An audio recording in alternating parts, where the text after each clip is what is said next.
Ang sulat ni Judas. Unang kabanata. Mula kay Judas na alipin ni Hesukristo at kapatid ni Santiago, mahal kong mga pinili ng Diyos Ama na maging Kanya, na minamahal niya at iniingatan ni Hesukristo. Sumainyo nawa ang higit pang awa, kapayapaan at pag-ibig mula sa Diyos. Mga huwad at sinungaling na guro. Mga minamahal, gustong-gusto ko sanang sumulat sa inyo tungkol sa kaligtasang natanggap natin.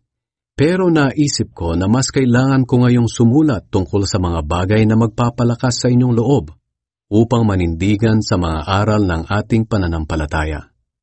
Ang mga aral na ito ay pinagkatiwala ng Diyos sa mga pinabanal niya at hindi dapat baguhin. Sumulat ako sa inyo dahil hindi ninyo namalayan na napasok kayo ng ilang mga tao na pinipilit baguhin ang mga aral tungkol sa biyaya ng Diyos upang makagawa ng kalaswaan.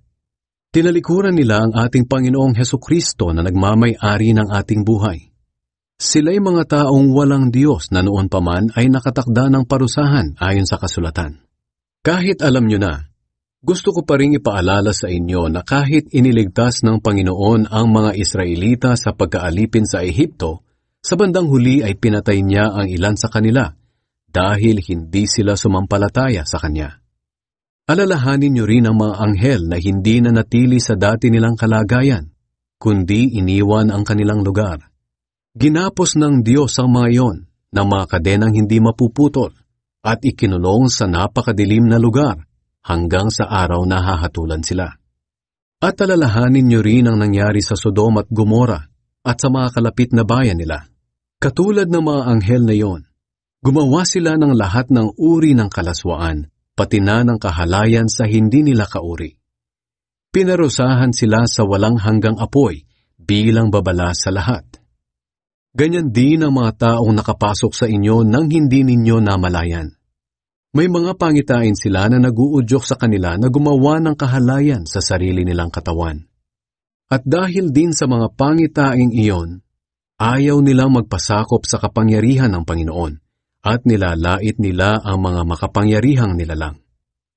Kahit na si Mikael na pinuno ng mga anghel ay hindi nanlait ng ganoon, sapagkat na makipagtalo siya sa diablo kung sino sa kanila ang kukuha ng bangkay ni Moises, hindi siya nangahas umakusa ng may panlalait. Sa halip sinabi lang niya, "Sawayin ka ng Panginoon." Pero ang mga taong ito'y nanlalait sa mga bagay na hindi nila naiintindihan.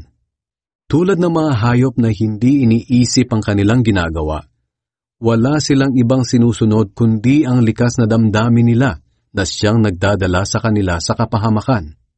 Nakakaawa ang sasapitin ng mga taong ito dahil sinunod nila ang ginawa ni Cain.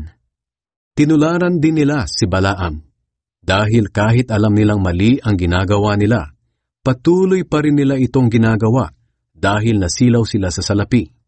At tulad din ni Korah, naghihimagsik sila laban sa Diyos, kaya sila ay parurusahan ding tulad niya. Ang mga taong ito'y nakakasira sa pagsasalo-salo ninyo bilang magkakapatid sa Panginoon. Ang tanging habol nila ay kumain at uminom, at hindi sila nahihiya sa ginagawa nila. Wala silang iniisip kundi ang kanilang sarili.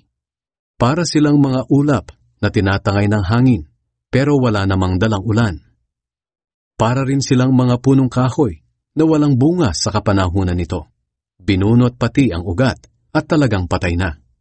At kung paanong nakikita ang bula ng malalakas na alon sa dagat, nakikita rin ang mga gawa nilang kahiya-hiya. Para rin silang mga ligaw na bituin. Itinakda sila ng Diyos para sa napakadilim na lugar, at mananatili sila roon magpakailanman. Si Enoch sa kabila ng 7th henerasyon mula kay Adan ay may propesiya tungkol sa kanila.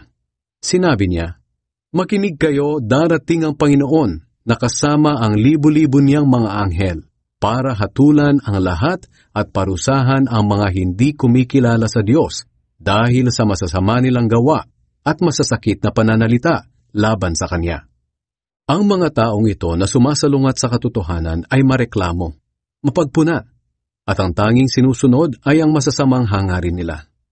Mayabang sila sa kanilang pananalita, at nililinlang nila ang mga tao para makuha ang gusto nila. Mga payo at babala. Ngunit lagi ninyong tandaan, mga minamahal, ang sinabi ng mga apostol ni Hesukristo na ating Panginoon. Sinabi nila, sa mga huling araw darating ang mga taong mapanlait na ang tanging sinusunod ay ang masasama nilang hangarin. Sila ang mga taong gumagawa ng paraan upang masira ang pagkakaisa ninyo. Makamundo sila at wala sa kanila ang banal na espiritu.